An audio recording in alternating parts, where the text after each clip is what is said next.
Hey guys, AntVenom here, and welcome back to the podcast. When it came time to make a name on RuneScape, I could have chosen an old name that I had from the year 2001, an account that I still have, which has 9 HP, by the way, for those in the know that that's an old account. Which the chorus for that song starts off with, "If you can craft, you can mine, or use your sword, you decide." Oh, but man, how much I would have loved the opportunity. Like, even if I had, just had the opportunity for the 1v3 and didn't get it, it was like I was as close to a 1v3 clutch opportunity as you could get, but did not have the opportunity to start acting on it. And it's like, oh, that would have been such a way to get my first MCC win. I'm just thankful to be a part of the event at this point after so long wanting to be a part of the event and not being able to, all because of my own silly mistake of leaving the Discord after the first one. Alright lads, welcome back to InsideMC, the part of the podcast where I sit down with an amazing guest every single week. And this week is very special to me, okay? Because as you all know, InsideMC got a name change. It used to be called Inside Minecraft. And 2 years ago, second to last podcast before I went on break, because I got the night shift job, I had a guest on who was the biggest guest I had at the time, and is still one of my favourite podcasts ever, disregarding the fact that I'm not too happy with how I spoke on it. But we'll talk about that more anyways. I am joined with a returning guest, first ever returning guest, AntVenom. Hey guys, AntVenom here, and welcome back to the podcast. You did it. I mean, that was scripted. Okay, I asked you to say that, so I will say that there's a law. If you go and watch the first podcast, literally the first clip of the podcast, like the pre-highlights, is "Hey guys, AntVenom here, and welcome back. Oh, welcome to Inside Minecraft." So we got it back. How could I possibly resist? How are you today? I'm doing well. Okay, so it's like we're recording the podcast on a specific day, and I'm just like sitting here like with a side screen watching H-Bomb do reviews of Railroad Rush. So it's just like, I don't know, I'm definitely in a sort of Minecrafty mood right now. I'm in a good mood. I'm doing well. Well, if it's any comparison, I'm currently watching Kel Awesome play BattleBox, so it helps. Do you know I used to record, like when you came on last time, I recorded podcasts while staring at nothing, and I don't know how I did that, because now the visual thing is very, very nice. We have become the generation that stares at Subway Surfers on a side monitor or side screen. We're literally doing that while recording this podcast. Well, I mean, we're both watching Minecraft. We're both in Minecrafty moods, so we're gonna cook. Yep. It's just natural. It kind of re-emphasized on what I said in the intro there when I said about how I felt last time. The last podcast was amazing. I'm not saying it was bad in any way, but I realized like 2 years later, as everything goes, even as you know, probably through your content years, that you kind of just improve the way you speak, the way you do content, the way you talk to people, the questions you ask. And looking back on that podcast, when I said I wanted to emphasize one of the bigger guests at the time, because I was very fanboyish. You don't remember, but I told you before we recorded that I was like getting all excited and happy and hyper because I was able to get you to join a Discord mid-podcast. That won't be happening this time, don't worry.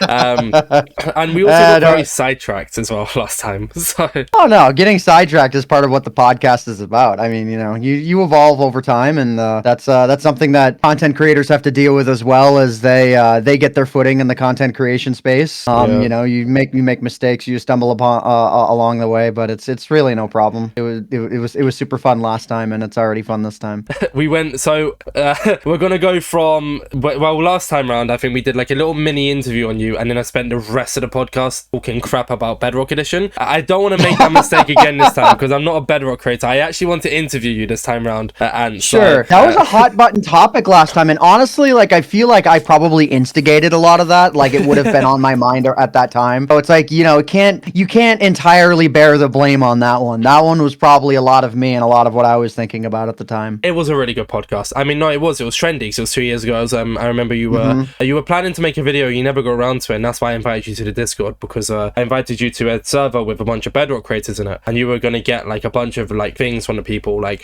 pink glitch and this and that and all that kind of stuff, and that's where that idea came from, but you never ended up making a video. So yeah, I mean, probably decided for one reason or another, I'm not sure, but I know that I've made plenty of content talking about Bedrock Edition in a negative light, and I just, I probably thought that I had enough of it or something. I'm sure there was one reason or another for it. Anyways, not to go down that rabbit hole again. No, fine. I always like to give the intro for you to let the people know who you are. There might be some people listening to this who don't know who you are. So who are you? What do you do? If you have a fun fact to us, even, it's up to you completely. Sure. My name is AntVenom. I've been making Minecraft content on this platform since late 2010, early 2011, but I've been making content on YouTube since 2006, so basically right around the time Google bought YouTube. One of a few of the things that I'm known for was one of the first Let's Plays that had a goal in mind called Hunt for the Golden Apple. You may also know me as being the guy who won the first 3 survival games events. That was way back in 2012. I played a lot of minigame content during the initial minigame rise of the game. In 2015, 2016, I started to get tired of the Let's Play format, and in late 2016, I decided to pivot my content style from Let's Play style and live commentary style to a more scripted style, where the sorts of videos that I would make would be documentary style in nature, where I would just choose a specific subject. It was a change that at the time, every single content creator friend of mine thought was a silly idea, and now it is literally the meta on YouTube and has been for years. So there's that. And yeah, still making that style of videos today, for better or for worse. You're a creator who has just been in the scene for so long, and a lot of people who I talked to today and have even had on the podcast, you were someone that they looked up to and still look up to. And it's like, it's crazy to think, and I said this to Ryguy last week as well, because he's also been making content creation for years. I believe. Yeah, he's been around for a long time. Yeah, I mean, I think it's the same amount of time as you, right? Yeah, 15 years. You've both been around for the same amount of time. Yeah, I've heard Ryguy Rocky's name like consistently for as long as I've been around. But it's crazy that you're still here. I mean, like, you're an MCC, you're still making YouTube videos now. You've been able to kind of innovate your content to constantly follow trends and constantly follow growth with the times. Is that something you intentionally did? I remember it, like, kind of linking back to what you said there about a lot of creators thought it was a silly move and now it's the meta. Was that something you took a risk on, or did you know, like, deep down you knew that was the new format of YouTube? So I think at the time, if you're talking about the transition to making scripted content, I can't recall exactly how I was feeling at the time, but I know that it was more of a gut feeling. I knew that, I mean, just based on viewership alone, but also my own, like, I wasn't feeling rewarded. I wasn't feeling like I was evolving at all. And I knew that some kind of a change needed to be made. And it was actually a video that I had made months prior. That was, I had a lot of inspirations swapping to that style of content. The main one being my Hunt for the Golden Apple finale video, which was I had actually, okay, so just to add a little bit of context here, but not to get on too much of a tangent, Hunt for the Golden Apple was a series, as I mentioned before, where the goal was to find a golden apple in an old versions of Minecraft that was super difficult, and I actually never wound up doing it in the original YouTube series. So after years of hiatus, I wound up doing it live on Twitch, because instead of doing 20-minute YouTube episodes that were uncut, which was, the way that I was doing things, you could play for hours and hours and hours at a time, and I was able to play on the original map, and I actually wound up completing it, which to me felt like a very, monumentous event, because it was 2015, and the series had been multiple years old at that point, about as long as I had been playing Minecraft. So I made a post-scripted, or a, sort of documentary-esque style video in 2015 about it, and when it came time to consider my options on YouTube, when I was no longer enjoying live commentary anymore, that video was one that wound up coming to mind, and I thought to myself, I could make every single video like this. But did I know that it was like gonna be the meta? I don't know if I thought of it that way at the time. I knew that it was like, I felt like it was I don't know. I cannot say for sure how I felt about it. What I can say for sure is that my gut instinct told me that it was a good idea. I will say that you had a big inspiration on a lot of my old content, because I've kind of been through the like weeds with, not through the weeds. I've been through like a lot of different content styles. I started off with tutorials, then I went to gameplay, and then I did a You've bit been of through the ringer. Yeah, that's the word. Yeah, there we go. So it's really funny, because this is like very the podcast with Ryguy doesn't come out until next Friday. This feels like this Friday, but this conversations feels so similar, because like, it's just crazy, because you've all both been around for so long. But I changed my content a bunch, but when it came to the commentary one, I did like kind of just, I'm not calling yours basics. I did say you were my inspiration for it. I did a lot of like basic commentaries, and they did really, really well. And it's just the content I enjoyed, and then I kind of stopped doing it. I was like, I don't really know what I want to do in my content until the podcast. I brought the podcast back, and I realized all I want to do is sit down and just talk away to people, and just do kind of raw kind of content rather than highly edited commentaries. So Sure. But there is a plan to probably do some more, but we'll see. Yeah, I mean, the highly edited content style certainly takes hold over time. It's a lot of work. It's definitely the one thing I've learned the most is that it's a grind. grind, and it's a never-ending grind. And I would say, honestly speaking, that it's been mentally chipping away at me for like the past 3 years now. Because you still make content, but I remember we talked a little bit, and like your upload schedule is kind of, it is not as consistent as it used to be. It's highly inconsistent. Let's just call it what it is here. It's highly inconsistent.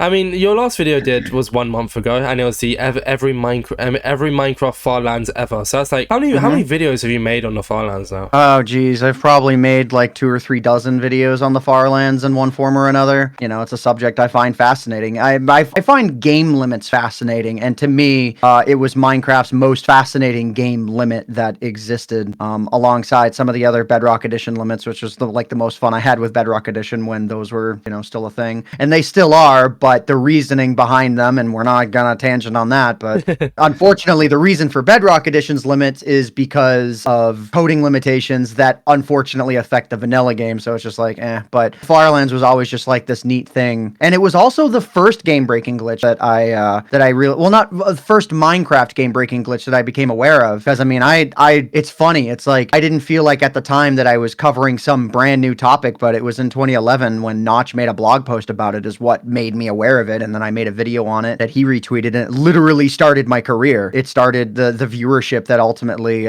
proved to be enough for me to make content regularly. So it's like I have a special, you know, sort of heart-to-heart relationship with the Farlands, I guess, in that regard. And yeah, I just felt like making a video that would cover every vanilla version of the Farlands, up to at least like 1.16 or so. What exactly did he say in the blog post, if you remember? Oh, I think it was, I mean, I know that the blog post can be found through digging through archive.org posts, but I think it was more talking just about like the technical limitations of the game. I think he may have mentioned why, like floating point precision errors and whatnot. And I think it was, I can't say exactly, but I know that it was like just enough to catch my interest, because back then, wow, this is weird that people really largely are not gonna, you know, remember this era unless they were around for it. But Minecraft updates were commonly, or I should say dominantly, posted on Notch's blog. He would actually just make a blog post talking about what new features were added, and that was the way that all of us figured out what was in the updates, was literally through these blog posts. And Notch was kind of viewed as like a god in the community at the time, because, you know, we all loved this game. The popularity was exploding, and he was the only dev. Him and, you know, Jeb, it was either just him or him and the Jeb show for a long time. And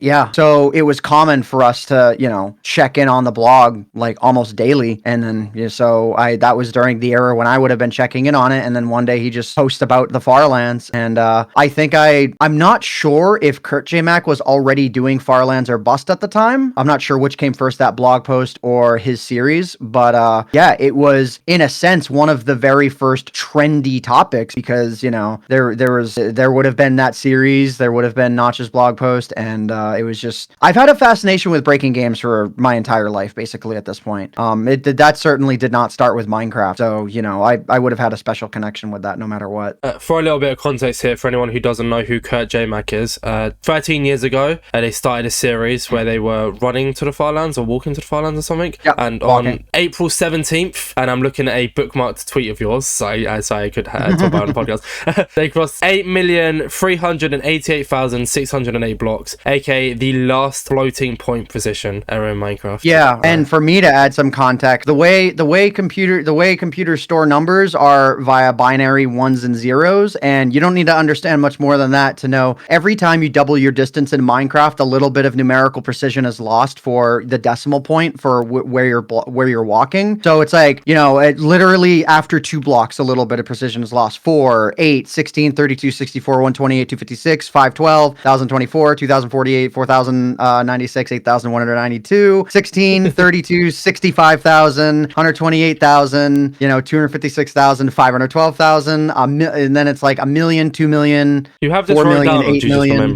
Well, no. The parts I said completely were what I had memorized, and I started not saying them exactly once the memorization was no longer there. But yeah, so every time you double your distance, a little bit of numerical precision is lost, and once you get beyond about like 500,000 blocks, that precision becomes noticeable in a stuttering effect that occurs as you walk around the world. And Kurt J. Mac crossed the last one that you cross before the Farlands. Oh, And okay. yeah, he live streams his entire adventure, and he has a life outside of the game. Some people actually have reached the Farlands, but that was them playing for for 12 hours a day every single day for months at a time. I think quite a few, yeah, I think a solid few people reached it during the pandemic era, which would have been understandable because nobody had anything to do during that time. So yeah, but he's got a life outside of the game. But the fact that he's finally I think this puts him over 2/3 of the way there, something like that. 4, 8, 12, yeah, about 2/3 of the way there. And it's nuts. I'm super looking forward to when he actually gets there. Are you gonna make a video about it? Like a Oh commentary? Or no? geez, it would be a great opportunity for I have not thought about this, so I'm doing the thought process live here. But it would be I think it would be a great opportunity to talk about the history. Maybe just talking about like the history of when the Farlands first started, becoming noteworthy, and just a general broad history of the Farlands, while keeping his adventure the main focus. I think that could be a solid video for sure. That would be definitely within my wheelhouse. No promises, but it's something I will certainly think about. I mean, the special thing about AJX playthrough is that he does not play with the F3 menu. So like he walked past. Okay, so to make sure that the audience understands this fully contextually, every time you double your distance, and that precision is lost, if you're more than 1 million blocks out, the stuttering effect will noticeably double. So AJX suddenly his stuttering became twice as bad, which was very apparent. And he didn't have his F3 menu open, so it just kind of happened. There's no real way to know for sure. You can have educated guesses as to when he might cross those barriers, but he's just gonna stumble across the Farlands one day. And so the only real way that I'd be able to make a video on that would be to preemptively make a lot of it, or to just react to him reaching it and then start it on a video after that. So it's it's something to think about, but it would be a lot of work to prepare a video ahead of time. But yeah, I'm thinking to myself, last time we spoke about Bedrock Edition, this time we're on the Farland line. Don't worry, we're going to talk about. I mean, if you're not in a rush, I've got plenty of time to walk away. So. I've got time. I have somebody who helps me do research. Their name is Roman. They're great. I obviously know a lot about you from like just watching you throughout the years, but they also kind of help with the research and to confirm that a talking point is a good one. And something they said, and it was in a very positive way, is so do you know I made the joke earlier about like how you've made multiple Farlands videos and like with it there, I mean in my opinion they've improved throughout the years in regards to just how much you learn, all that kind of stuff. Their comment, and once again I want to emphasize positive, is that you're basically like a video of what if AntVenom made content in 2024 but it's actually yourself doing it, if that makes any sense at all. I guess I'm not sure. I'm not, but it's me doing it. Like as in that you've like been able to kind of carry on. You've been able to kind of remake videos that you did in the past. So you're kind of like how you were, but I don't really know. I just know it's a positive way. I can't explain it, but when I read it, I knew it was like in a nice way. Sure. I mean, we're always evolving with the times. I mean, it's certainly always me making the videos unless someone else winds up doing the writing and editing, which would have been Michael McChill the vast majority of times. But no, I mean it's me. I guess I'm not sure what kind of comment, or like I feel like the sort of comment they were making and the way they'd want me to answer it, I feel like there's something missing there. Like I'm not quite sure. No, it wasn't like a question. It was more so like a statement of like, for instance, it's like so do you know like sometimes people make videos of like what if this content creator was still around, right? It's like sure. I guess like they'd make certain videos of their old content but in a new form, and that's kind of what you do is you've made like loads of videos on the Farlands like you're on 1 month ago. Oh, and that's okay. Like, but it's you still doing it. It's not someone pretending to be you. It's still you making the content and evolving with the times. There you go. That's a better explanation. Sure. I mean, I get okay. So I guess it's commonplace for a lot of creators who rise up on the platform to hire tons of editors and tons of writers, and it's just like they might bring multiple personalities onto the channel, or it just might be them as a voice box voicing what other people have written for them. Yeah, no, that largely isn't how my channel is run, unless the description says co-written by Michael McChill, in which case yes. But I mean, I always as well, I I always pre-approve the subject that anyone writes about. I approve the scripts and whatnot. Like I make sure that what I'm saying, what's coming out of my mouth, is something I agree with. A lot of what Michael did was,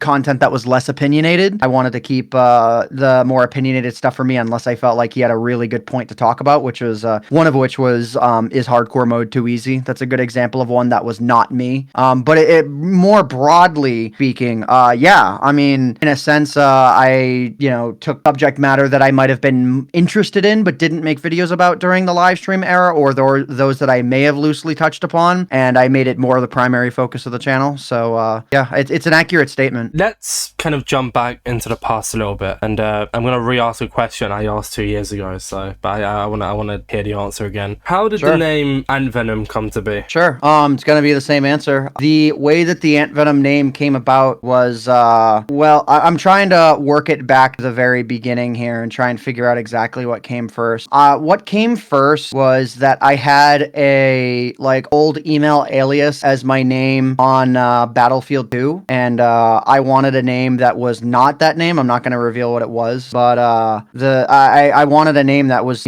cooler sounding, and I was not a very original person when it came to ideas. I would say I largely still have a lot of those issues today, but I wanted to name myself. I don't know where the name AntVenom came from, but that was there was a friend in the Tony Hawk community named Poison, and for whatever reason that came to mind, and I instead wrote anti-poison, which was taken. So I came up with a synonym for that, which was AntVenom, and that was still taken, but I guess I didn't decide to think on it any further, so I chose the name AntVenom 3, but with the I being a 1. And then when it came time to make a name on RuneScape, I could have chosen an old name that I had from the year 2001, an account that I still have, which has 9 HP, by the way, for those in the know that that's an old account. So I wound up choosing the name AntVenom with 1 as a instead of an I, and that name was available on RuneScape, so that was the name that I chose, and that would have been in 2007. And then the name AntVenom came along because when I bought my Xbox 360 in 2008, the name AntVenom was taken, and I actually was making content enough at the time to where I guess someone who also got an Xbox 360 or would just made an Xbox Live account decided to snipe the name from me. I have since, or no, AntVenom I don't have, but what did happen is that Xbox Live, when I typed in the name AntVenom and it wasn't available, it suggested the name AntVenom. I know where this is going. Ace space Venom, and which is funny. It's exactly the same story that CNanners has, because CNanners typed in the word nanners and Xbox Live said not available, and it suggested the name CNanners, and he went with it. So we have the same origin story. We cross on that regard. So the name AntVenom is what I went with, and yeah. So I was making RuneScape content on the YouTube channel Proto THPS, and everyone who ever spoke the name did not ever get the acronym right, because THPS stands for Tony Hawk Pro Skater. But I was known in game as AntVenom, so it's like I had this weird disconnect. And for branding reasons, I wanted to make the AntVenom YouTube channel. But unfortunately, I actually did previously own the AntVenom channel, but I didn't make content on it because it was like I was actively making content on Proto THPS, and I didn't want to swap to it yet. But when it came time to actually make that decision and swap, the AntVenom channel became attached to an email of another suspended account that I actually forcefully got suspended myself. I got one of my own random test side accounts suspended, and I was foolish enough to attach the same email to the AntVenom account, which auto suspended it at the time. So the AntVenom channel was suspended. So I decided to instead make the YouTube channel named AntVenom, because it was already my Xbox Live username, so it was an identity I already knew myself as. So okay, I made the account AntVenom on YouTube, and I started making RuneScape content on that. Minecraft wasn't a part of the picture yet. This would have been like 2000 and late 2008, maybe 2009. And this little game in late 2010 called Minecraft showed up on the scene, and I didn't want to swap to making Minecraft content on that channel because I still had a RuneScape audience, and I didn't want to immediately alienate them. But But what's funny is that in early 2011, I had a MCN. This is where my brain just got confused. A multi-channel network named Machinima contacted me to start making videos for them, and this would be a side story of its own, but back when it was super rare to get your YouTube channel partnered, I was actually able to sneak my channel into like the last call email list because my email account got into Machinima's, sort of group of emails for their partners that, they send emails to for whatever reason. And I get this last call email saying, last call to submit your channel for partnership. I guess it was a wave of, partnerships they were doing. And I'm like, oh yeah, by the way, yeah, can you get the AntVenom channel in on there? So the AntVenom channel gets partnered, and I started making Minecraft content on that. And I did that for like a week, it was a few weeks at least, until my friend in real life told me, bro, this Minecraft thing is actually going somewhere. If you don't start going, this is hyperbole what I'm about to say, and you'll know what I mean. But he more or less said, bro, if you don't start making Minecraft content on your partnered paid YouTube channel, I'm going to kill you in real life in Minecraft. So I would have been known as AntVenom if, let's just say, that channel was able to get partnered at the same time. But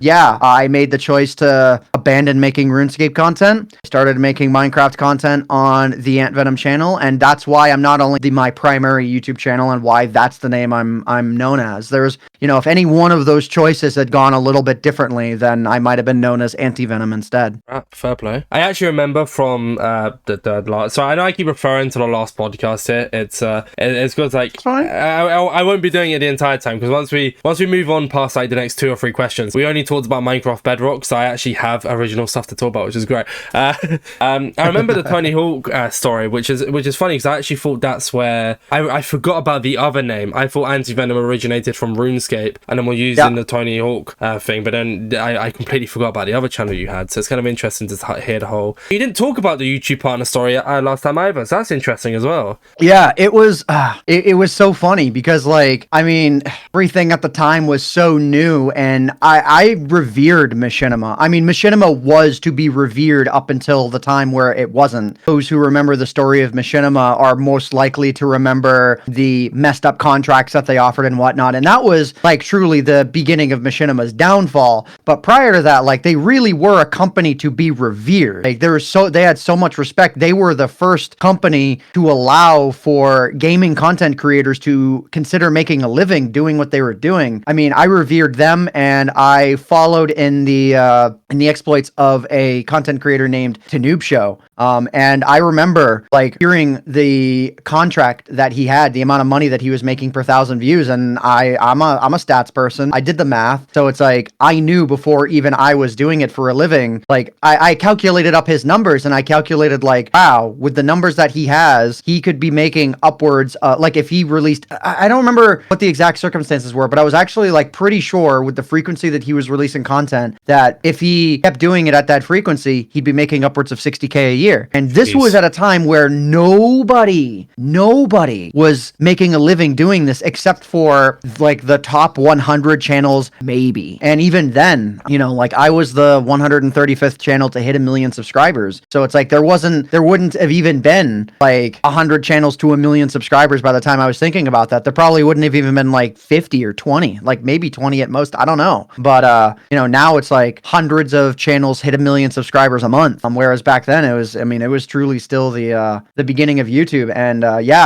had a mind for the numbers early on, and I definitely think it helped. So it was when Notch decided to retweet my video and it got 20,000 views, and I was at my day job repairing MacBooks, and I ran the numbers as to where things were going. The numbers just kept going up from that point, and I was well, I did the math as to where my own viewership on Machinima and my own channel combined were going, and I was you know what, I'm gonna quit my day job, which was not the smartest idea at the time, because had the numbers gone down, I would have been totally boned, but instead they wound up going in the upward direction after I started releasing. It would have been the Aether Let's Play, which was the next big bump to my views after the Farlands thing that Notch retweeted. And I never really looked back from that point. You made a crap ton of like popular videos, and like they are mainly, I mean, even if it like it's weird because I'm looking through your popular videos now, and it's like they're not videos I'd expect to see there, if that makes sense. Like all of these videos are good in their own sense, but when I think of like AntVenom, I think of Farlands, I think of the Aether, I think of like achievement videos. I know you were one of the first people to run AA, right? Run all advancements. Yeah. When they first became a thing, then you get like every achievement in like a speedrun-esque kind of idea. I don't know if not in a like random seed speedrun-esque thing. One thing that I did do was I released a map where you could just like instantly get all of them. I don't know if it was like a proof of concept or whatever. I mean, I think I may have done like a quick series where I tried to get all of them, but this was like back when, I mean, by today's standards, it was absolutely trivial in comparison to what someone like Feinberg is doing on, with 1.16 speedruns. They're not like, they're barely even on the same planet of comparison. But yeah, I may have done something involving all advancement or all achievements back when achievements were more or less brand new. What made you like? I know you said when you got partnered and etc. that somebody turned around and said to you that if you don't make Minecraft, then they'll kill you in game in real life. But this would have been my best friend in real life, so it was certainly a joke to take in jest. But sorry, go ahead. No, I more mean so. Like, I was going into what kind of made you full send Minecraft? Like, were the videos just doing amazing? Was it enough to like you mentioned about how you was doing your day job, and then when like was it just actually like a constant uphill climb, or was it just the fact of you loved talking about the game and you wanted to keep talking about it or making content on it? I certainly enjoyed it. I mean, I enjoyed it like crazy. I was playing on my peaceful map 12 hours a day in the beginning. Just kind of how everyone else was during their first few weeks playing Minecraft. Jeez, like, I mean, it's like there was certainly a large element of realizing that I could play it as a career from the very beginning because I was so in tune with the numbers. But there was a lot of genuine enjoyment out of playing the game. I mean, if this helps the audience understand, I mean, I remember when I was living in my first apartment, it would have been like months into living in my first apartment, actually getting having a day or two where it was very highly emotional, tears of joy kind of day, just being thankful to be in the position that I was in, like actually feeling like, cause like my upbringing was, it was good. I had good parents, but as far as, the transition from living at home to living on my own, it was extremely rocky. And nothing to do with them, had to do with a situation at home where I was no longer able to live with my dad, so I had to live with my mom and stepdad, and my stepdad was the abusive one. Not abusive to me like physically or anything, just very mentally. And so that was a situation I was aiming to get out of, and that was a situation I would have been fresh off of. So just being in the position where it's like, oh wow, now I'm self-sufficient and on my own and happy doing what I'm doing. If that helps the audience understand, like I was actually really happy doing what I was doing. I was, to a degree I still am. It's just, it's hard doing the same thing this many years later. Yeah, it's something I've certainly, at the time, I certainly enjoyed it. I still do enjoy it. It's just, it's much more of a grind now than it ever was before. So I'm sorry to hear about that, the whole mental thing. No. I mean, we all have saying it for the sorry, but still, like, it's just, it sucks to hear. It's nice to see where you're at, Yeah, we all have experiences that shape us, and that just happened to be one of them. And look at where you are today. I mean, did you? I know it sounds like kind of not cliche per se, but do you think it helped you get to where you are? Like, did it motivate you more? Subconsciously, sure. Yeah, there's no doubt about it. I mean, I would say even consciously at the time, being in a position where, I could overcome the position that I was in at the time. Yeah, I don't think it was on the forefront of my mind a whole lot, but subconsciously, sure. I mean, there's no doubting that it shaped me. With your content that you've made throughout the years, and I'm not sure if it'd be the answer, but for the sake of it, so you mentioned it so much, we can't include the Farlands in this. What is your favorite ever video that you've made? And it can be at any time. It doesn't even have to be a popular one. It can just be a video that resonates in your mind as soon as I said that sentence. There are a few of them. Favorite video ever is honestly, it's truthfully impossible to answer. I could Answer it how you want then. Sure. The way that I would want to answer it is by naming a few of them, of varying styles, because they're all like on my list of favorites for various reasons. The first one being Through the Night, the music video, because I mean, it's the most popular video on the channel, but also it was, I would say, the most fun to make. That video, it was special because when myself and Music by Pedro were writing the lyrics for it, we were struggling to come up with the chorus, which the chorus for that song starts off with, "If you can craft, you can mine, or use your sword, you decide." And we didn't have that. And I had a funny, like, he was visiting my house and he was there for a few days, and we had those few days to write the lyrics and whatnot. It was a consistent thing that me and him would do when we would make these music videos, and it was fun. But we didn't have the chorus in mind at the end of day one, and it must have been like 3 a.m. or something, and the lyrics just came to my mind, and I wrote them down. The next morning I told him, it was so fun to tell him, it's like, bro, I've got the chorus, and I mean, it led into one of the biggest earworms of the era, which to me was so fun. But that wasn't a video that I even made. I mean, the person behind the brilliance of all all but the first animation was Bootstrap Buckaroo. So it was really his vision and his handiwork, and I was just thrilled to have him on board. But yeah, it was really, like, as far as videos that I have personally crafted, I would say my favorite is probably the video where the one where I think it's titled I think it's titled I have officially broken Minecraft, or I broke Minecraft again, talking about the Optifine's distance limitations, because I had wicked fun just coming up with the structure for that video, and talking about the way the distance limits evolved, where it was like 100,000 and 500,000 and a million, and just the way that I felt like I was able to attach an emotional core to the way that story evolved. I don't know. I felt a lot while I was working on that video. There's that video. There's the video where I talked about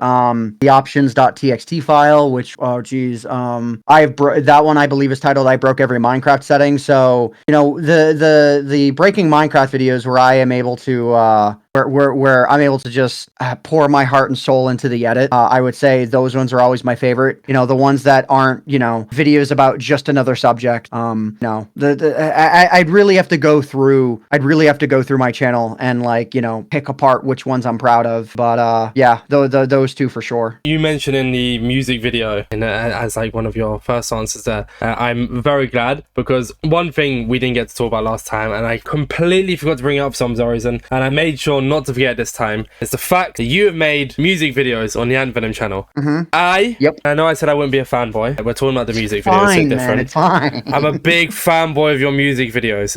Oh my god, they're amazing. I love the series so much. I was actually, funny enough, listening to them before you recorded, just to kind of get me in the AntVenom mood, I guess. I do have a question regarding one of them though. Sure. 4 years ago, you made one called Fight for My Life. It didn't.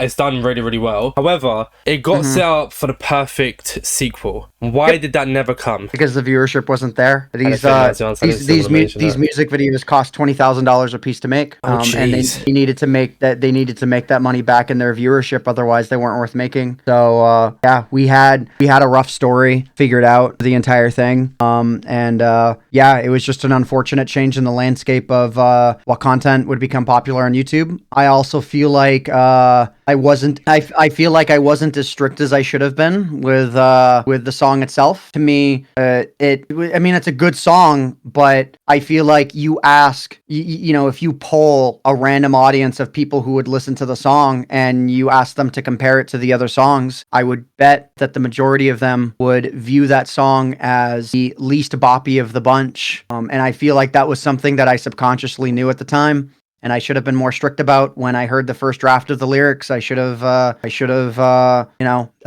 either requested I don't know. I just feel like the guy who sung it was not particularly well suited for lyrics for that particular song. Like, he definitely had a range that worked for him, and I feel like it it didn't really, like, I don't know. I don't want to put him down, but it didn't feel like it was as catchy as it needed to be, and therefore, I feel like that played a role as to why it didn't take off. But also, I think that's more of a microscopic issue to the macroscopic issue of the YouTube landscape had started to change. That was the beginning of the era where YouTube would literally bury anything that wasn't 10 minutes or longer. And that was when that really started to affect short form content. I mean, during that era, you would hear about animators complaining about that as well. Animators who would make content that was like 2-3 minutes, who were no longer getting viewership because the almighty algorithm was like, well, that's not long enough, bury it. And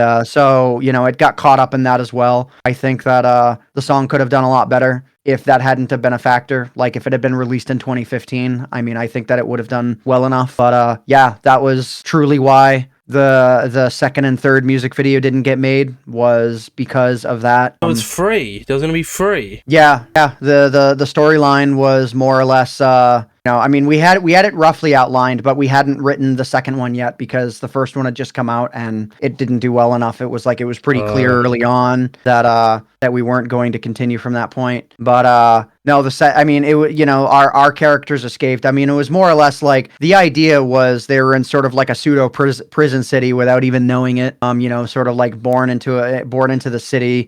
More or less brought to believe that there was a plague outside the walls and they were the surviving city, when in reality they were the premise of the broader storyline was like half inspired by the movie The Island, and so that's an old movie, old Evan McGregor movie from like 2002 or 3 or 4 or whatever. But the idea is they were going to escape and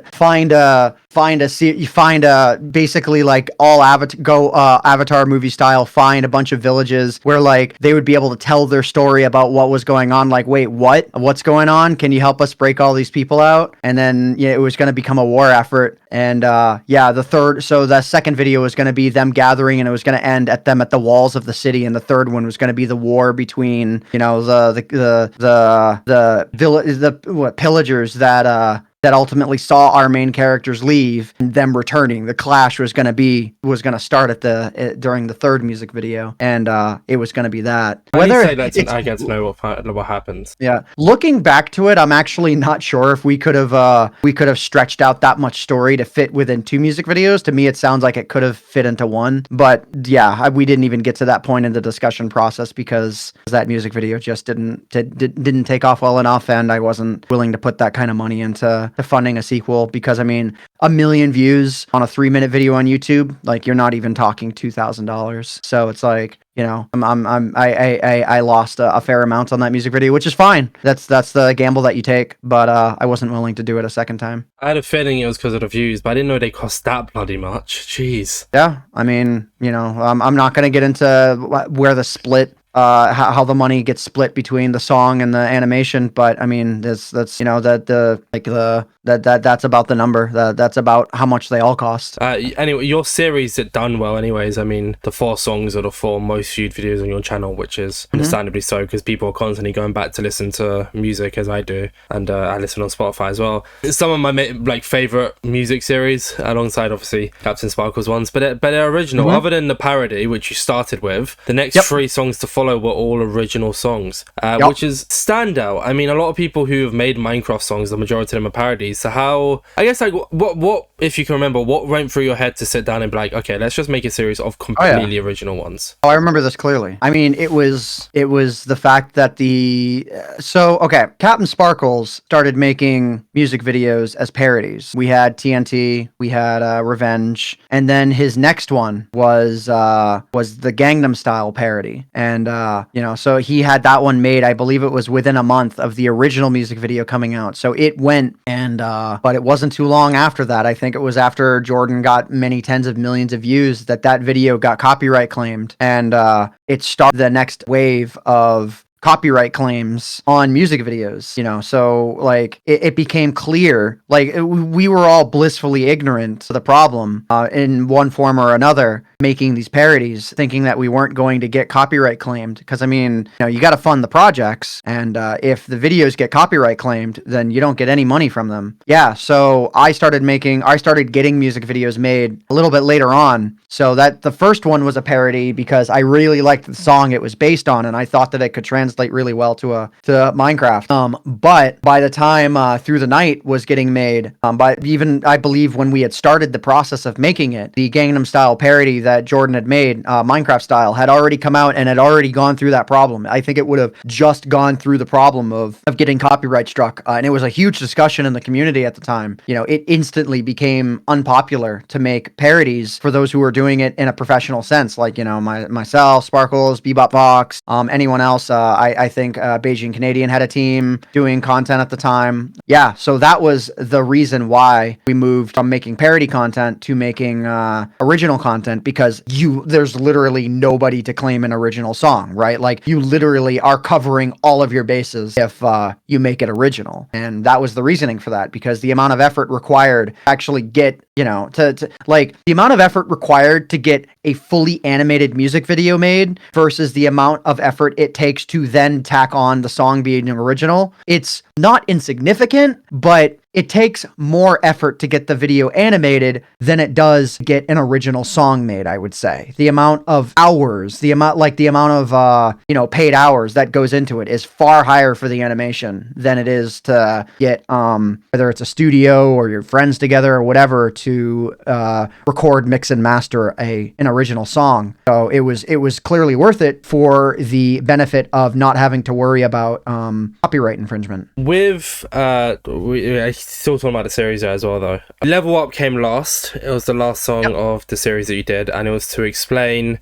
the context of how they met and then the backstory of the villain. I do have a question, however. Oh boy. So in the first one, we see the guy kind of in Through the Night, so not the first one, Through the Night, we see him kind of getting materials, going into the Nether, and then he comes out of the portal and then sees this girl in his house, right? However, in Level Up, they're out together, then they get split up, the girl gets thrown into the Nether portal, and then she then comes out, and then and I know that, like, obviously the Nether, if I'm guessing the context of it is because you can travel 8 blocks in the Nether compared to how you like 1 block in the overworld. Was it a context of like time as to why? Because he looked to be like kind of forgetful of her, right? As in, like, he did so much in the time within Through the Night compared to how long they were apart in Level Up. So is there like have I watched it wrong, or is that like unexplained? Is it kind of just how the story flows? Maybe I'm looking too deep, sorry. No, it's fine. I mean, you might be right in that regard. I'm not sure how much we thought of it, but, you know, I mean, I think the implication was not that he didn't know about her, but that he was shocked that she was there, like, you know, a long lost friend sort of situation where they had, you know, parted ways during, their more formative years and had reconnected. You know, it wasn't like really viewed in a Minecraft server sort of sense, but more of as a reality sort of sense. Like, that was their reality, was that they were split apart at some point along their journey, and they had reconnected at that exact point. Like, oh, I don't know how she found my place, but she found it. And so I don't know about forgetful, but it was like, you know, if they had been split apart during their childhood, then it might be understandable that you might not immediately recognize her. And so, you know, he was just being cautious. But I mean, I don't know how much it was thought of much beyond that. Maybe I'm just overthinking it too much then. No, it's fine. It's fine. But I don't think that, like, I mean, Level Up's story was kind of a hodgepodge anyways. It was certainly cobbled together. Yeah. What's funny is Level Up was the one song that was not explicitly made between myself and Pedro, like, as a project with the intention of turning it into a Minecraft music video. He actually just presented me with the song and said, hey, do you want to make a video with this? Because the song was generally non-specific, and I really liked the song when he presented it to me. So we didn't actually have a powwow session over that song because he already had it made with that singer. Oh, cool. And so interesting little side fact about that one. But yeah, no, the story was certainly cobbled together, so I don't really know how much forethought was given to the way those characters not only split apart but then reconnected. A common issue with my storylines is just how cobbled together they are. I think it's a a big difference between, say, mine and Captain Sparkles. I think Sparkles had a lot more thought put into the individual stories at hand. Fair enough. I was listening back through that, like I said before the podcast, I was listening back through them to just kind of to remember kind of what each one were. Level Up, funny enough, when you say about it, like kind of the only one that didn't have a music video behind it. I actually really enjoyed that one, as well as Starless Night. They're all good, but like if I had to pick two favorites, it'd be Starless Night and Level Up, because I don't know, they're just good. And like I know they don't really have much of a story behind them. Level Up more than even I expected. Like people adored that video. I mean, even just the song, sorry. I'm more talking about this. The video was good, but I'm more talking about the song, sorry. Sure. I don't know. Just the lyrics are good. I think it's like if you ever need motivation, they're the two to listen to somehow. For me, somehow. Okay, I don't have full explanation there, but that's the point I'm trying to get across. So. Sure. Kind of going back a little bit to the whole like throughout the years thing. More talking about like I'm gonna talk more general here than content creation. How does it feel seeing like Minecraft grow throughout the years? Because obviously like you've seen it from the very beginning, and not a lot of people could say that. So like, how does it feel being? Because you were there from like the beta test days. I could swear, right? Yeah. Well, I mean, I started playing Minecraft in Minecraft Alpha 1.2.3_04. That would have been my first version. So like, what's it been like seeing it grow throughout the years? Oh wow, this is a loaded question. Sorry. No, it's been fascinating because I mean the story of Minecraft's growth really is the story of the generational growth and rise of Gen Z. I mean literally we were making videos that we were, we were like the rise of Minecraft was like the people watching would have been the first in Generation Z. I mean Generation Z they say was born in like 2006 and onward, so they would have been, the youngest Minecraft viewers would have been 6, 7, 8 years old. It's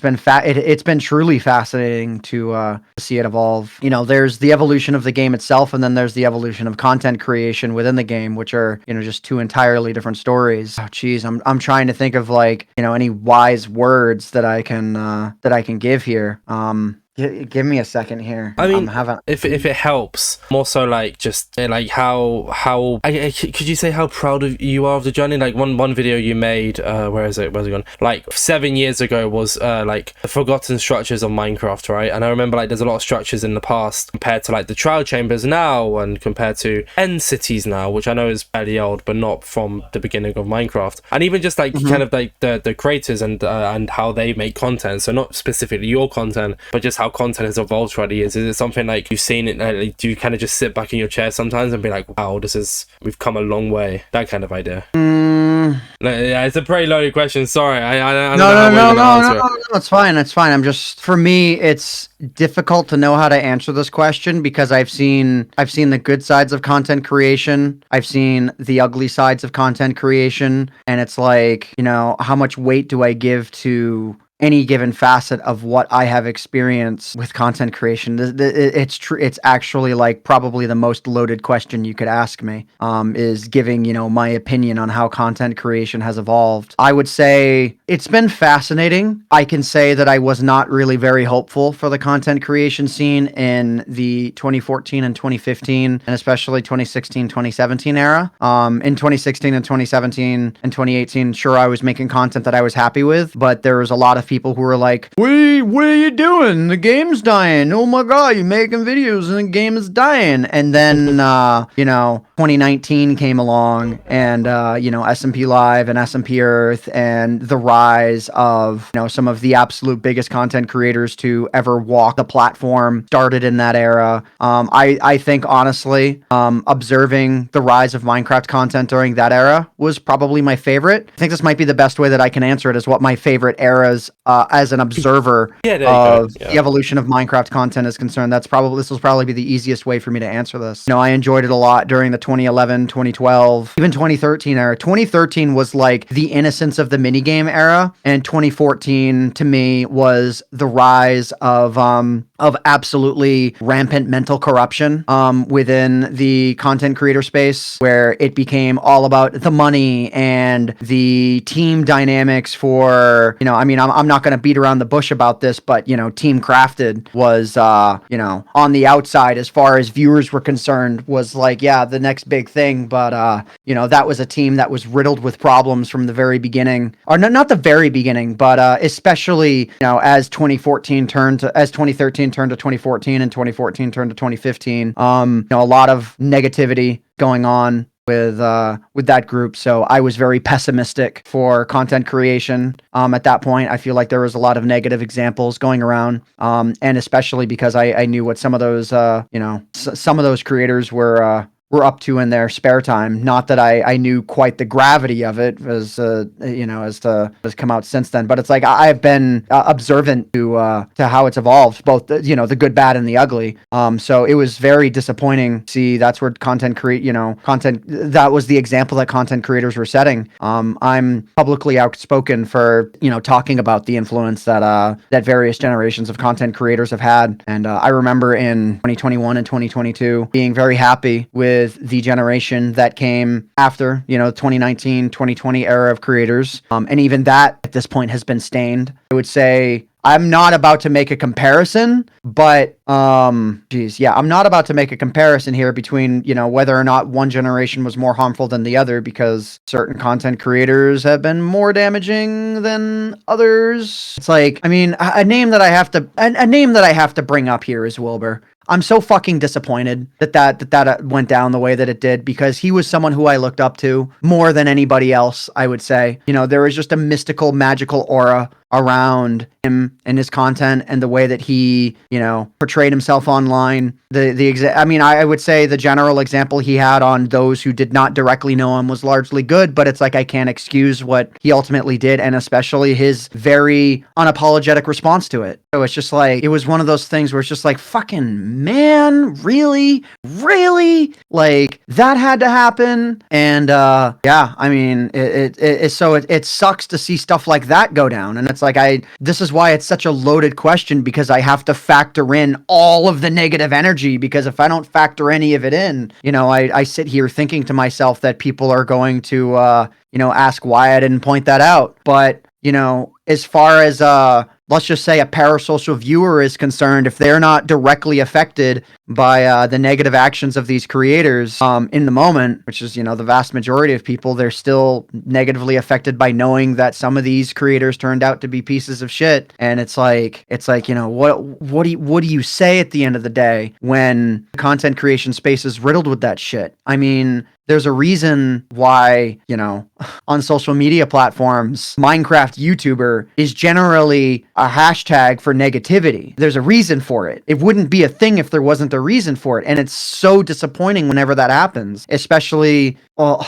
I say especially when it's someone that I didn't know was up to any of those things. But it's like, anything that any one of these creators have been called out for are things that I didn't know about. Like, I've never aside from a lot of what was going on with Adam, and even then I didn't know a lot of what was going on with him. I knew about a lot of self-harm with him, but I was like, that was, you know, to about the extent. I knew that he was going through a lot of very rough times, but I didn't realize that was translating to the way that he was treating others. So that was like double the heart sink. Yeah, I've survived the entire content creation timeline with that on my shoulders, because, you know, whether or not, I'm pretty sure Adam would have risen to stardom with or without me, but I certainly played a large role, whether or not would ever admit it, you know. But like, I think he would have risen to stardom without me. I want to make that clear. But like, literally, me and him do a video titled Minecraft Tennis, and his channel starts popping off immediately after that. I think he was going for stardom without me. It was a timing thing. But we came from the same community of people, and it was like, you know, I literally watched him go from, you know, this absolutely joyous character who was happy to be alive. I mean, you go back and watch my PAX 2012 video, the very first one, and that was the era of Adam that I wish had always been Adam. I wish that you know, he remained that happy guy. I point this out specifically because you know, I mean, the story of Adam is a story well told at this point, but he was an extremely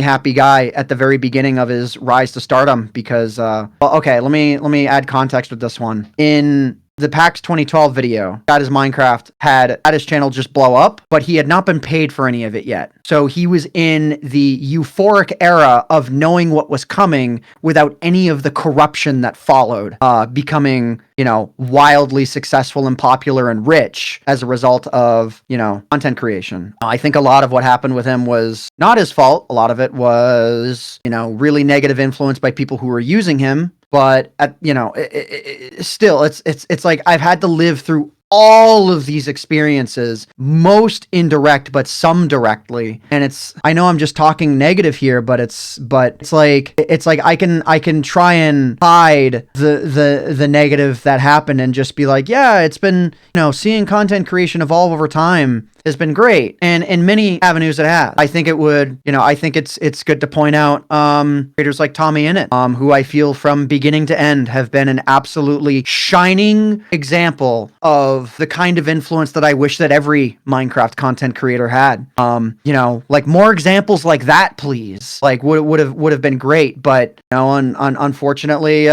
many people in the Minecraft content creation space had to abuse their position, and it's put a stain on all of us, and it's really unfortunate. So I know that was a large rant, but it's like my view of how content creation has evolved over time is certainly not clean experience because of everything I've had to experience with the many different rounds that the Minecraft content creators have had to go through in dealing with this. I mean, I would say that there's been like 3 distinct eras of this problem, rising and falling. I mean, there was, everything that happened during the era when Lion Maker was called out, and there was everything that happened during the era when Adam was called out, and everything that happened during the era when, Wilbur was called out. I say called out, but like when they did things wrong, more or less. Yeah, I wish that all these negative examples hadn't happened, but it's I don't know. Yeah, I've had like 90% negative to say here, but it's been fascinating to see the good side of the content creation evolve too. It's been fascinating to see the trends that have evolved over time. Seeing like what content works, what content doesn't, seeing the way that the genuine needs of the community have evolved. I mean, I mentioned Tommy Innit. I should probably also mention Captain Sparkles as well. I mean, talk about a guy who's literally, I would say, the GOAT of the community, has been a voice of reason for as long as the community has been around. He's been a voice of reason since the very beginning, and he's been, one of the best examples of content creators in this space. And I'm sure that there are many names that I'm forgetting that have all had a positive example. And it would be nice to how do I word this? I say that I'm just a stream of consciousness right now, but it's like, it would be nice if it were easier to just be able to reference the good, but I don't know. I feel like I'm not able to. No, I feel like I'm losing my train of thought at this point, but I feel like I want to answer more broadly to the way that content creation has evolved, ignoring everything that I just said, ignoring the personal issues. It's certainly been fascinating to see the rise in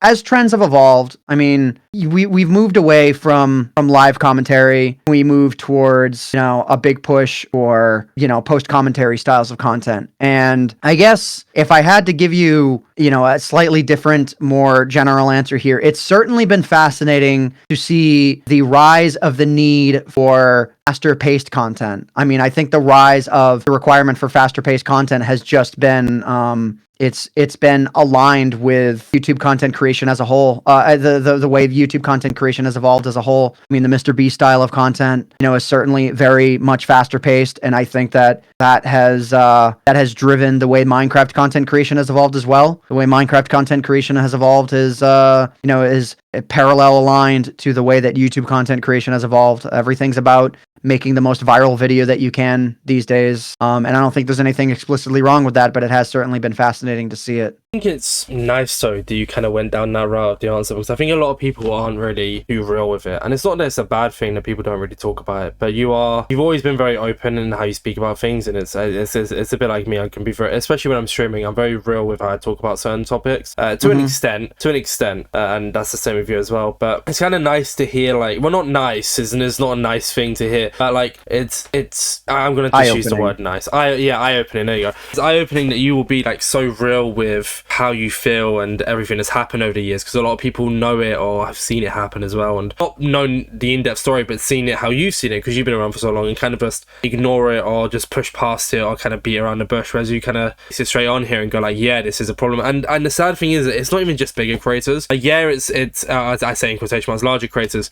It's obviously a lot more like known, and they have it a lot easier to do what they do, which sucks and is a horrible thing to say, but it's sadly true. But like even in the community I'm in, like you sometimes see stuff from people and it's just like, or like not the community I'm in right now, but communities I've been in, you see stuff and it's just like, wow, like now I can see where the meme comes from of, oh, they're a Minecraft YouTuber, oh, don't be a Minecraft YouTuber. It's like, that's why people say that, and it's because of people like you, and it's like, wow, okay. There's a quote I want to say here, and I think that it's loosely related to the problem of the mental, taxing that this problem has on all of us.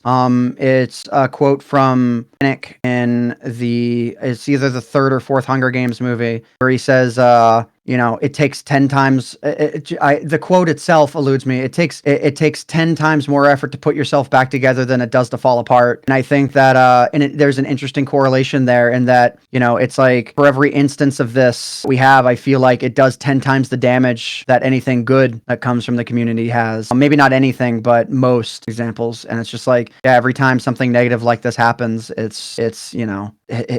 feels like it's like, oh, it's gonna take 10 times the good effort to build ourselves back up than it did to fall apart from this one situation. And it's like, it's like getting jabbed in the heart repeatedly over the years. Yeah, it takes 100 creators to show that what like the one creator is an anomaly. Because like a lot of people will, I mean, it's commonly known that a lot of people remember negative stuff. It's like the first impression thing, right? Like you have 13 seconds, I think it is, before people start judging you off a first impression. And if you do something negative, you're gonna remember that it's a lot harder to claw back something negative than it is positive. Yeah, I mean, I say in many cases it's rightfully so, but broadly speaking, people are way more willing to absorb negativity than they are positivity. I mean, just look at the way interactions work on social media now versus when people were just, it's like, I'm not going to name examples, I guess, but there are many examples you could come up with as to like something innocuous that you could tweet 10 years ago and nobody would bat an eye, and people would just reply and have a discussion about it. Now it's like any discussion about anything these days I feel like I always have to fear like what kind of negative response someone's going to have to it, and what kind of dig someone's going to try and throw. I mean, seriously, the vast majority of social media posts that you see these days, maybe not vast majority, I think that's hyperbole. A good amount. But a good amount of social media posts that you see, if they're negative, usually involve last sentence being some kind of a dig at the end. Someone just really trying to get under someone else's skin, and it's like there's certainly been a rise in negativity, and it's certainly harder to pay attention to the positive these days. So there's that too. But you gotta look past it, and you gotta try and stay positive. It's like with me, I'm always gotta try to. I understand, and I do pay attention. I guess it's for the sake of the podcast. I also have to know who I'm bringing on and who I'm not bringing on. So you need to know if you're bringing on the right person or not. And there's like lots of factors to go into it. And I also like to just be observant of things as well and kind of know what's going on around me. So I also do see a lot of negativity, but it's never affected me, which is nice. I always kind of look past it, because I'm very head down on work, right? I mean, I upload 2 podcasts a week. I edit them myself. I record them. I do this. I do the promotion. I do everything. So I have to kind of put my head down and be like, okay, well, that's going on. I'm observant of it, but I'm just going to focus on me and try and grow my podcast and just keep an eye on it to know what's going on, kind of thing. Because I feel like a lot of people really want to get involved in it. And it's kind of like, I understand to an extent sometimes, but then sometimes I see people get involved and I'm just like, why you? But yeah, anyways, that's not a dig. It's more so just me observing again. No, I got you. I mean, these days you have to be super careful. You bring on the wrong person and, I mean, you'll be branded for the rest of your days as the person who brought on the wrong person. Yeah. I mean, you'll never be forgiven for it, because nobody forgives on social media these days. I know that firsthand. You make one ad that is for a product that people have these weird conspiratorial feelings on, and you're never forgiven for it. Ever. I will say, I thought the way that ad was produced was pretty good. I don't mind it being brought up to that extent, but I don't even want to discuss it any further than that. I don't mind it being brought up. Yeah, but we're not going to talk about it. There's no need. It's not Minecraft related. That's not Minecraft. That's a whole other thing, you know. Save it for the third podcast, maybe in like 10 years' time, and see if it's still around. I will say that whole problem. I mean, in the moment and even now, bullshit. We'll leave it like there. If you don't like the product, don't buy it. It's not literal cancer. Get over it. If you know the context, you know the context. If you don't, you're not getting to know. This is let's just keep this as like an inside joke kind of thing. There you go. How's that sound for people who know about it? I will say that I don't know the right word for this, but the response I've gotten to that has certainly shown just how ugly social media can be over absolutely nothing. Yeah. Last time I had you on the podcast, linking back again, I believe the day before maybe, you just on a Twitch stream. And there was two things I said to you, and I remember it very, very well. I didn't even really listen to it, I just know I said this. One of them was that I wanted to see you stream more, because I enjoy your streams, and you said you were going to think about getting back into it, blah, blah, blah. I also remember that podcast was very long, and it had to be cut short because you had to go. And then we ended up speaking on a call for about 50 minutes afterwards.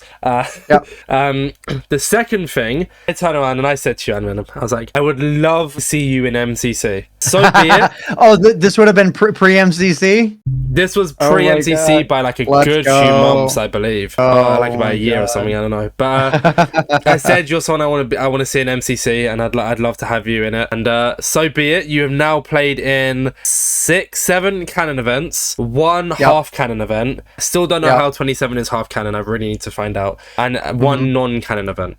Sadly, you haven't won yet. However, your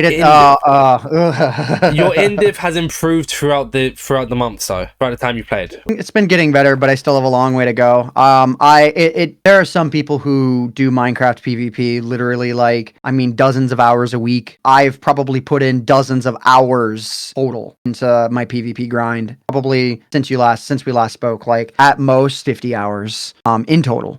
Some people get that amount of practice in a week.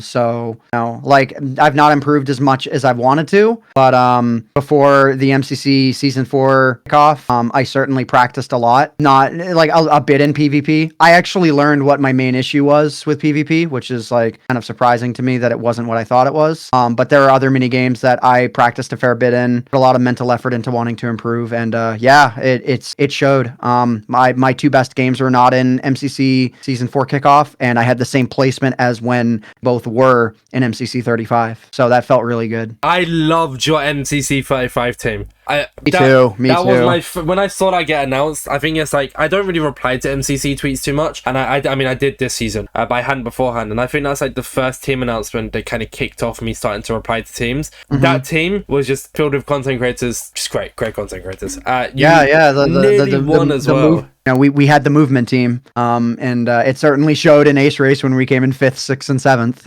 You came second as a team that event as well. You came so close to winning. I so badly wanted that team to win. And I love Ryan Sound, but I really wish he had verbally told me that he fell, because I've gone back and I've watched my own VOD many times, and my camera had just popped away from him, so I heard the noise that he dropped, and I incorrectly assumed that he was shot, and therefore incorrectly assumed we had both arrows. I literally had the opportunity to try a 1v3 clutch, but I chose to do the wrong thing and stand perfectly still. I should have kept moving until verbally told I had 2 arrows. So it's like, I'm not gonna blame Ryan Sound. I just wish he had spoken up, but it's fine. It's chill. It's all in good fun. Oh, but man, how much I would have loved the opportunity. Like, even if I had just had the opportunity for the 1v3 and didn't get it, it was like I was as close to a 1v3 clutch opportunity as you could get, but did not have the opportunity to start acting on on it, and it's like, oh, that would have been such a way to get my first MCC win. But I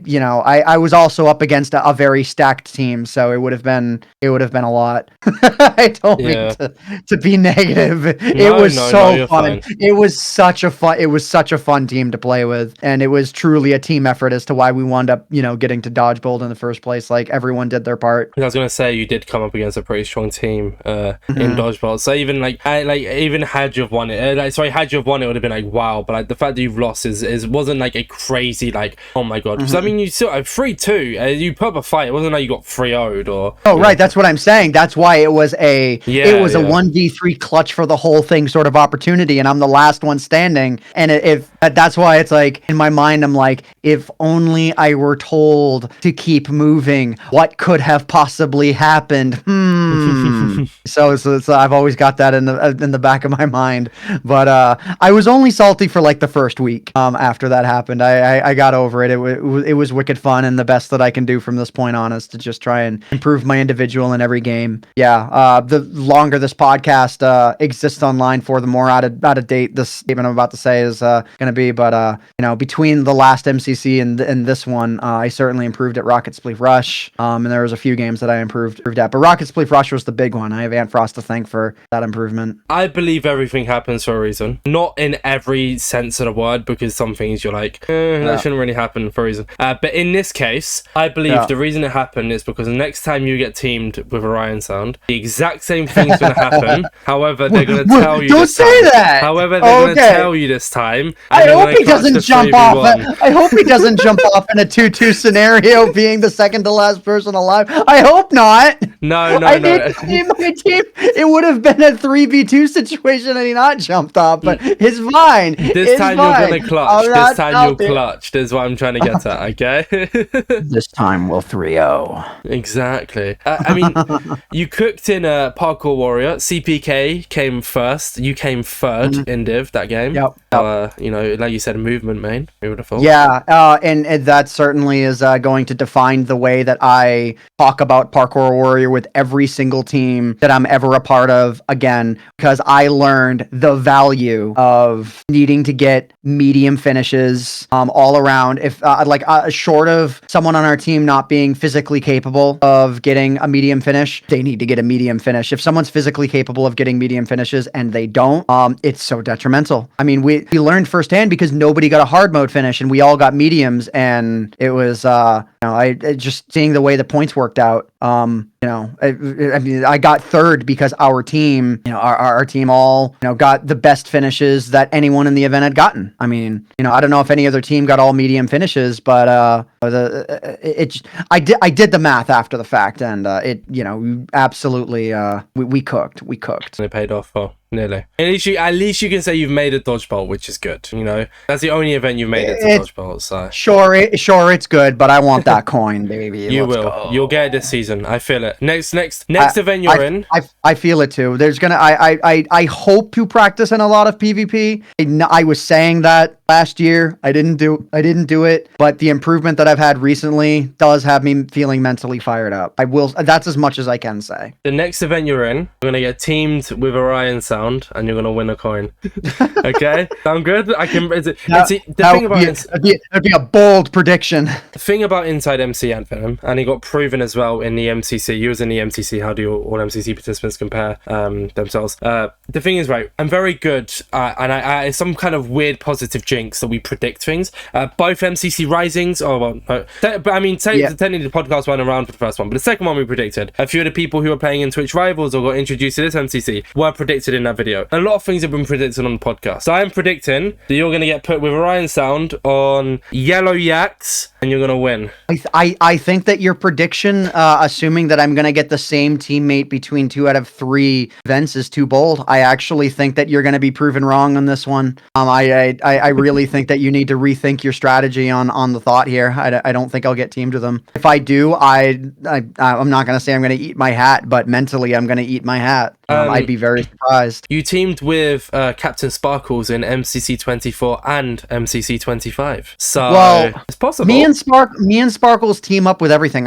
We may have even written each other's names in on the sign up form. You know, we team together a lot. So you know, I mean, honestly, I wouldn't mind getting another team with Sparkles again. We'll see what happens, right? Mm-hmm, We'll see. Maybe. I mean, Like, even if it's not the next event. This time I get on a team with both Sparkles and Orion Sound, and the prediction is just like Giga tier, like, oh my god, on the Yellow Yaks as well. Holy, I mean, technically, I mean, even if it's not the next event you're in, it could be one down the line, and even if it's not your first win, you could still be put with them on Yellow Yaks and win. So there's a possibility the prediction could be correct one day. You just don't know that until you get put with them on Yellow Yaks. So we'll see. We'll see. I'm just thankful to be a part of the event at this point after so long wanting to be a part of the event and not being able to, all because of my own silly mistake of leaving the Discord after the first one. Which I was about to say, funny enough, there's a Twitch clip from 2 years ago titled AntVenom left the MCC Discord after MCC 1. Yep. And I remember you telling me about this. One of my actual greatest regrets in life. I say that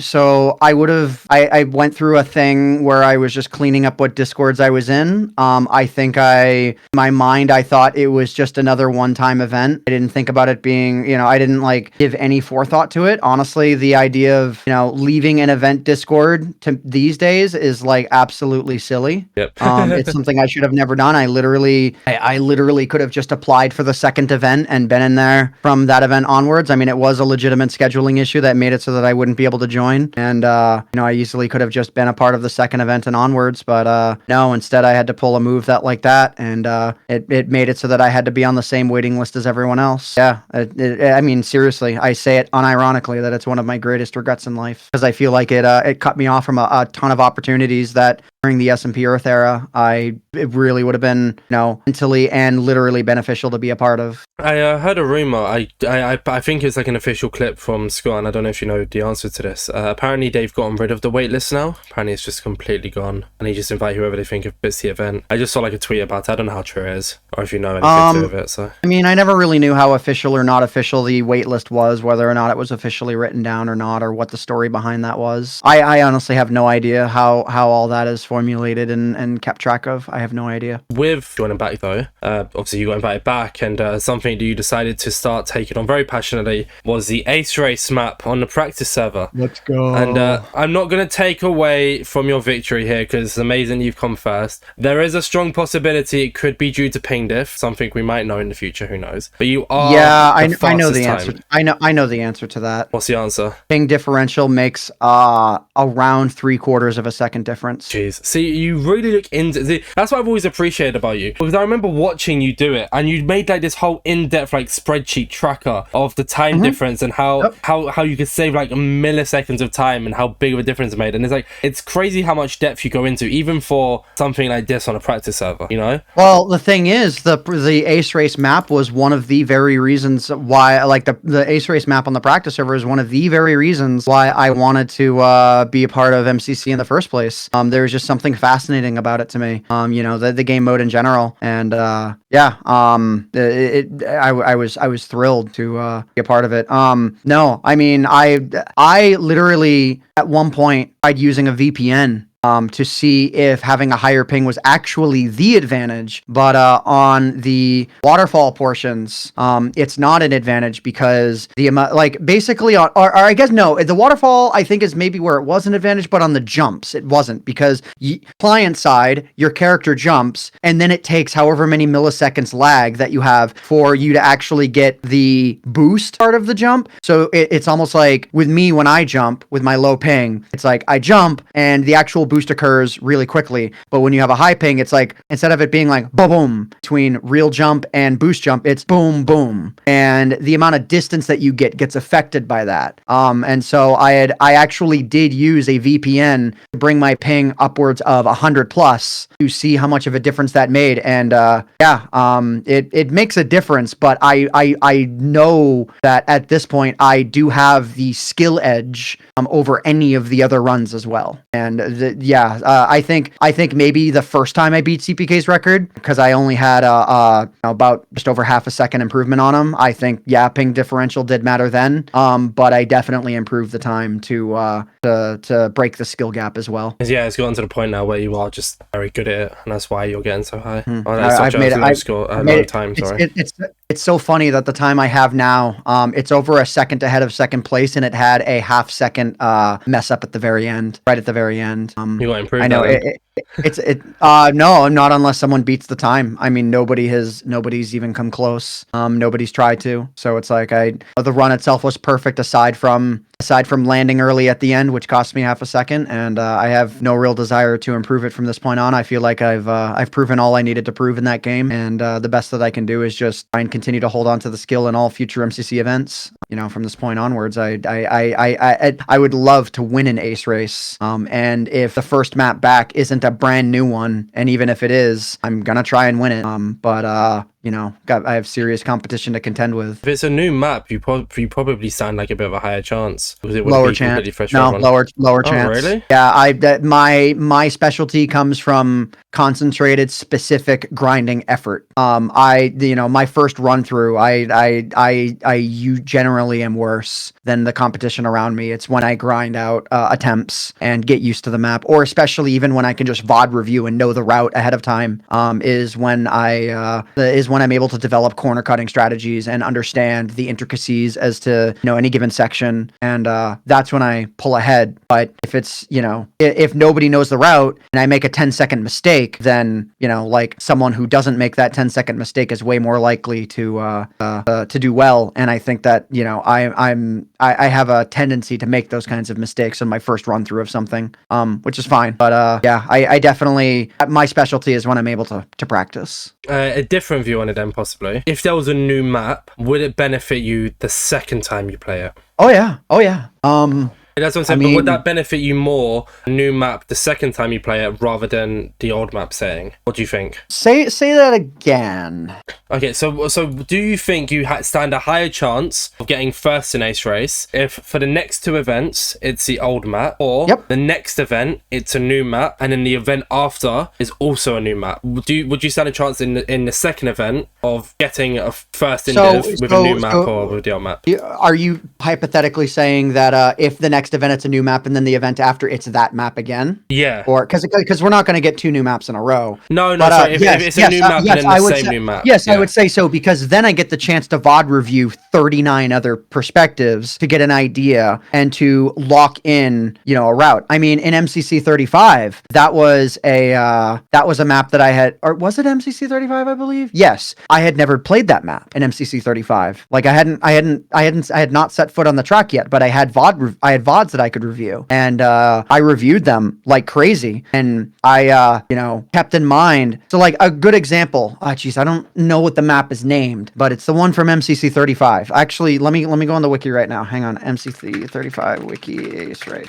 I want to see this. I want to know the name of this map. Ready, set, go. So it was the one from MCC 28 and 29, which I was not in, and so I had those VODs to watch, and one thing that I did was that, and if you watch my MCC 35 perspective, you hear me say it right before it starts. I had calculated how much time you would lose from the very start using the trident and trying to get up onto the upper middle platform. If you miss that, it's like a 5-second mess up. And 5-second mess ups are the difference between first and 20th place on that map. So the real important thing was keeping forward momentum going, never stopping, taking the easy shortcuts and knowing how to do them. Jump through the window that occurs just around the corner of the start. Knowing how to do that. Not messing up the Elytra flight section, which I did twice. I still need to figure out why that happened. Stuff like that. Not screwing around in the ice and water path section that came right after it. Just keeping your forward momentum moving. It mattered a lot on this map. It was something I had calculated every individual quote unquote move that you could do, how much time it would lose to mess it up, and how much time it would take how much time you would lose by not even attempting said shortcut, which is, without having set foot on Ready, Set, Go, I calculated that you would only lose about 1 second by not going for that first middle platform and instead just going off to the side and keeping tight movement around the rock and just moving, you would lose 1 second. So what would you rather do? Lose 5 seconds or more if you fail it twice, or just get your guaranteed forward movement going? And it worked out. It worked out because I was in second place within 20 seconds without having gone for that skip. So it's like, it's just a matter of keeping all of these little time losses in mind and weighing them on a scale of importance, knowing like which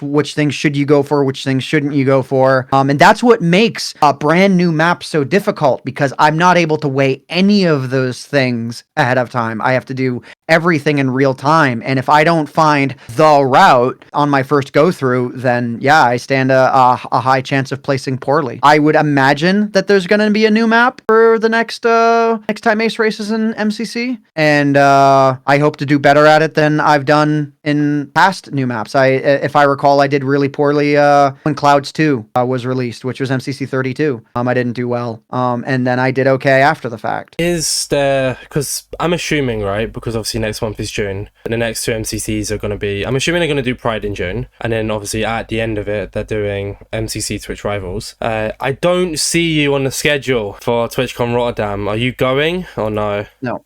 No, why? Cost. True, yeah, actually, yeah, I forget you're American, so I don't know why I zoned out completely then. Did you go to the American one last year or no? No. Oh, are you planning on going this year? No, I would say the chances are not likely that I wind up going to this next TwitchCon. I mean, I hope to, but I don't see that. I don't see it being in the cards. That's fair. So you might. So if you're not in Pride, then there's a possibility you won't be playing until July. Yeah. And that's when you'll get yellow yaks. Sorry, I'll quit. MCC isn't the only event you've played in, though. You played in Block Wars as well. Yep. You came your improvement over time from. Oh, you played in. Also, this is after the split for context here for listeners. You played in the first Block Wars, 24th Indiv was 3. Made Bridges, 31st Indiv. Then you played in the spin-off. You played in the first Rookies, came 13th Indiv. Then you played in Block Wars 10 and came 12th Indiv. And you made Bridges as well then, but sadly, no luck in Bridges in Block Wars either. It's a curse at this point. But how does it feel playing in other events? 'Cause you've also played in MC Mayhem. I invited you into MC Mayhem, and you was playing in that as well. So how is it? I mean, it's wicked fun. It's awesome seeing the different ways in which these events are structured. The vibes are all great. I love practicing for all these events.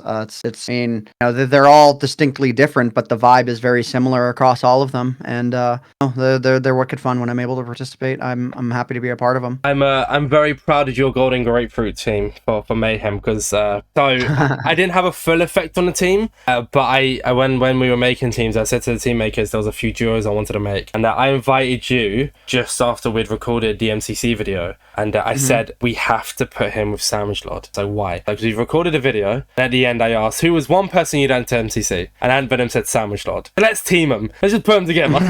and it turned out to be really, really good. You ended up having Nominal and Fulham. It seemed like a pretty high vibes team as well, which was quite nice. Oh yeah, no, it was a wicked fun team to play with. It's cool to see you playing in other events, because I believe do you play in I could have sworn you played in Minecraft Mondays, or am I just misremembering that? No, I did. Okay. I played from 2 through 6. Disregarding MCC then, because that's just an amazing Minecraft tournament, so just forgetting about that. How would you say, and it might be a loaded question, so just answer it however you can, how would you say current Minecraft tournaments compare to the likes of like Minecraft Mondays? I think there's a Minecraft Saturdays as well, like the Hunger Game kind of era of content as well. How would you say it compares? As far as event structure is concerned, I would say they've never been better. I mean, I could say all day that they need a change up. But the reason why I would be saying that is because the entire Minecraft community, I feel, needs a change up at this point.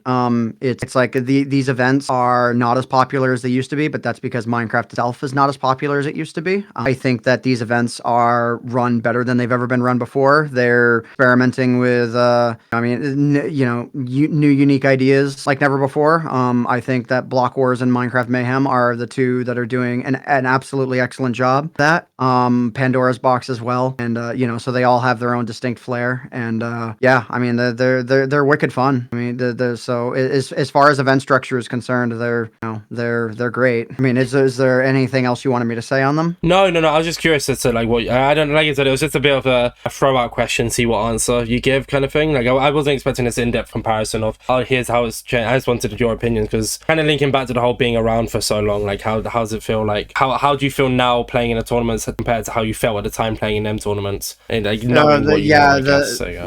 The comparison really is less about the tournaments themselves and more about how the Minecraft space has evolved since I would say the fall of excitement for the game ever since 2020 and 2021. The vibes are a little bit different, but I would say the events themselves are what keeps the vibes good. It's just, you know, the level of excitement doesn't feel like it's nearly as there as it used to be. But no, the events themselves are, you know, they're in a sense the rocks, but you know, one of the rocks of the live streaming and content creation space, and I'm thankful that they're still around. I will say, from my perspective, I'm glad Minecraft events are a thing, because it's how I've met a lot of people and been able to get people on the podcast. However, I do feel like a lot of events are kind of very similar, and I think now they're starting to kind of get like more originality to split between them and kind of establish their own rosters and establish their own games. I'm fairly new to Mayhem. I've only been working on it since January, or since like the January season. I like the roster is kind of in a place of this roster plus my invites. However, like I feel like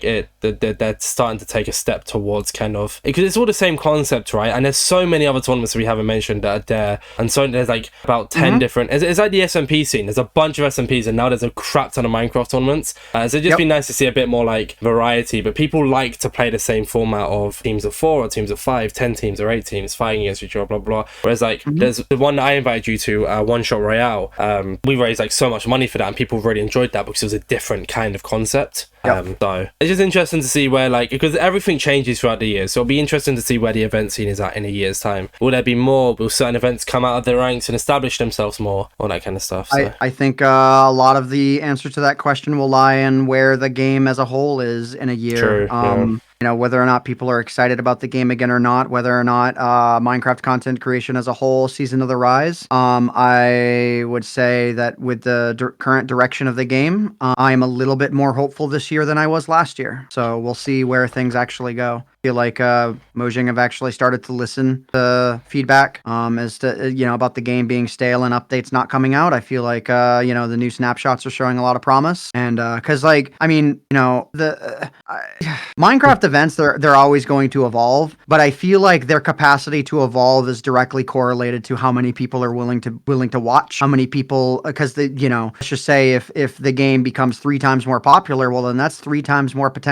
or more times more potential people willing to come in and willing to effort towards events. I feel like we're definitely in a lull period right now, so the fact that there's still innovation at all, I think is fascinating and it's awesome. But if the game sees another meteoric rise again, I think we're going to see another meteoric rise in creativity in these events, because people are going to be more motivated to try harder to make these events as good as they can be. And I can only hope that Mojang's rise in caring about the game continues, and I hope that the updates from this point on are better than they have been. I don't think they've been bad. I just think they've been lacking in substance. And I hope that we're entering a new golden era. I don't know if we're heading in that direction yet, but I can certainly hope. I don't think it's like the main reason Minecraft is still as popular as it is right this instance. I think MCC definitely has played like a big part in that. I mean, I found out it was on BBC News as well, like Scott and MCC were talked about on BBC News. And I heard about that. I just think that the fact of MCC, and I don't know if the rosters will continue to add as many newcomers as they did this season, we'll only see down the line. I think with like the consistency and how much it's brought the community together, I think it definitely plays a big impact on why the Minecraft community is still so, because like I made a tweet about it, right? Because MCC went on break for 5 months, and a lot of people, and I won't say too much on it, but a lot of people seem to have kind of forgotten about MCC's aura and were questioning how good MCC really was. And then it comes back, and then the guest announcement, the player announcement cards get like a crap ton of likes, the streamers get a crap ton of views, the event gets a crap ton of traction. It's like it's been on break for 5 months, and people were questioning how good this event really was, and his aura is just so massive. I feel like it's such a big impact on why the community is still so connected, amongst other things, but one of. There's absolutely nothing wrong with the event itself. I think the more accurate discussion to have is one of activity in the game. And the amount of people playing Minecraft categorically dwarfs the amount of people interested in MCC. Like 100 to 200 to 500 fold. So if the game itself sees a meteoric rise, then you'll see a meteoric rise in the interest in events again, like MCC. I think the discussion about whether or not MCC is, I don't see MCC going anywhere as long as they keep putting on the events. Is there anything in this podcast that you thought I was going to bring up or talk about and I didn't, or have we done a pretty good job of covering everything? Give me a second. Let me think. That's always a good sign. Well, I just got to think about it. I feel like we covered the bases that I expected we were going to cover. Yeah, I mean, I wasn't sure if you were going to more directly ask me about, why I've been uploading so inconsistently, but I feel like a lot of that kind of got discussed anyways. I feel like, if the questions weren't asked, they were they were still addressed. So, no, I can't think of anything too specifically offhand. I mean, yeah, you mentioned it throughout the podcast, because I was thinking that it was a topic until you kind of said about the whole partially being demotivated and been doing it for so long.